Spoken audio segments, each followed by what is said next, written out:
Santa Cruz is an amazing place to live. Absolutely incredible. Comes with its unique quirks, that is for sure. I'm going to give you 3 hacks today that will help you learn about Santa Cruz a little bit more and help you thrive here. All right, the first one, it really shouldn't come as a surprise, but I think it's going to be a surprise. Here's what I recommend for your number 1 hack. By the way, I'm Michele Replogle from Compass. If you like my channel, my content, any of that, please like, subscribe, share, comment below. Tell me what you have discovered about Santa Cruz that I didn't add in here. And and I'll get back to you as well. So my number 1 hack for Santa Cruz, I really think it's super important, and you're going to not believe this. I'm going to slow roll this out. The newspaper. Yep, the Santa Cruz Sentinel. I highly recommend it. I read it every day. I read it online. I don't get it delivered anymore. I used to love getting the paper every day. I mean, just complaining about the neighbor's dog peeing on it to not being able to find it was the highlight of my morning. No, I'm only kidding. But the dog really did pee on it. But anyway, that was a long time ago. There are little bits and nuggets in this newspaper that are really, really important. And I have lived here a really long time, and there's still stuff I'm learning about Santa Cruz. And for all the online media sites and all the stuff that's out there, I'm telling you, I still find nuggets on what is a copy of a printed piece of paper that I read online. There's great stuff in there. There's charitable organizations. You can find out where to give and when and what do they need, what's actually really a need right now.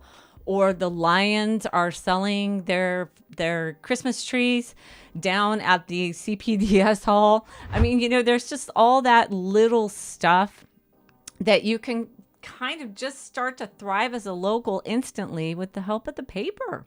The other one that's good, but it's only once a week, is the Good Times. Now that's free and it's published everywhere. I actually subscribe to that as well. I get a email from them each week that is more advertiser driven. So there's a lot of advertisements in it, but it's a really fun paper, kind of more arts and culture, I would say, but there's politics in there as well if you want to learn more about what's going on in Santa Cruz from a different perspective than the actual Santa Cruz kind of, paper that's the representative, like the Santa Cruz Sentinel.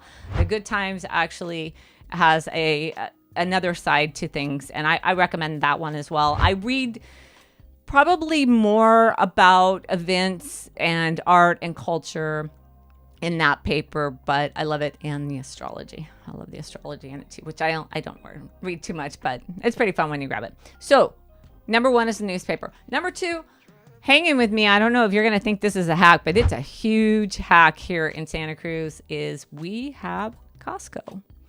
Now, this isn't an advertisement to Costco, but this is an advertisement for what is a good place to go and shop and save money. You can get gas there, but they also have great local products. And I think that's part of the essence of Santa Cruz, is we really like to shop local, and we have a lot of local businesses. More and more, they're more corporate type businesses. Like we have a local, well, it's not local anymore, but a grocery store called New Leaf, which is actually owned by out of area investors now, but it's still set up like a local grocery store, and it still kind of behaves like a local grocery store. And if you don't really care for Whole Foods, it's awesome.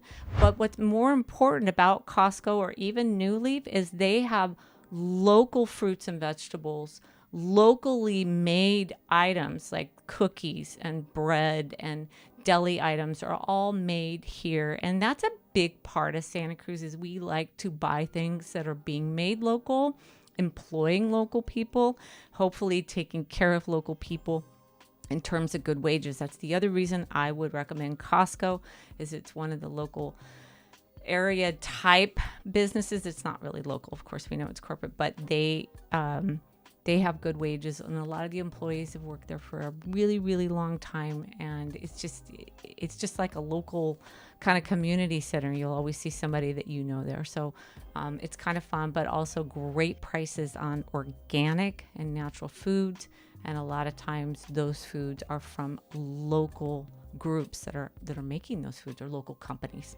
The third one is traffic and how to commute and how to get around.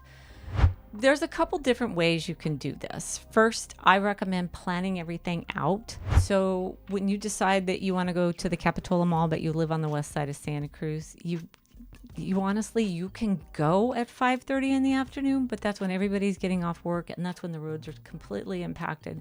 So it's more about figuring out what time and what the flows are. Sometimes I'll go out at 5:30 and it's not that busy at all, and I don't know why.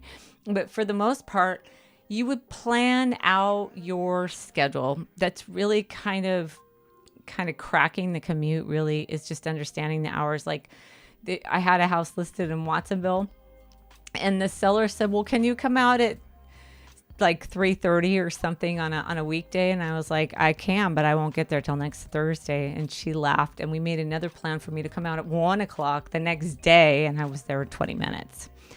We both knew that was a better time for me to come because we understand the traffic and the rhythms. The other thing is to know school schedules.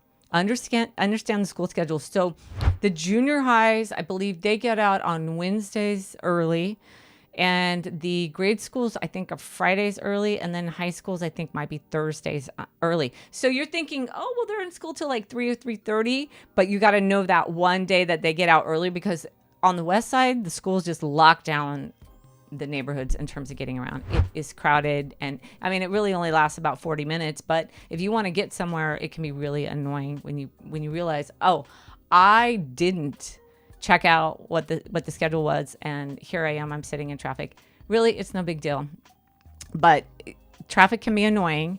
We are in between a mountain and between an ocean, and we have very thin roadways, not thin in terms of size, but thin areas of where we can actually, am I making any sense? Boy, I hope so. Yeah, please like, subscribe, and share to this nonsense. No, I'm only kidding. I'm just saying that there's not a lot of roadway. We don't have 10-lane highways. We're trying to expand our roadway now, the lanes now at Highway 1. I honestly don't think it's going to make the traffic any better. We just only have so much room, so there's traffic. How do you beat it? You are conscious about when to go out.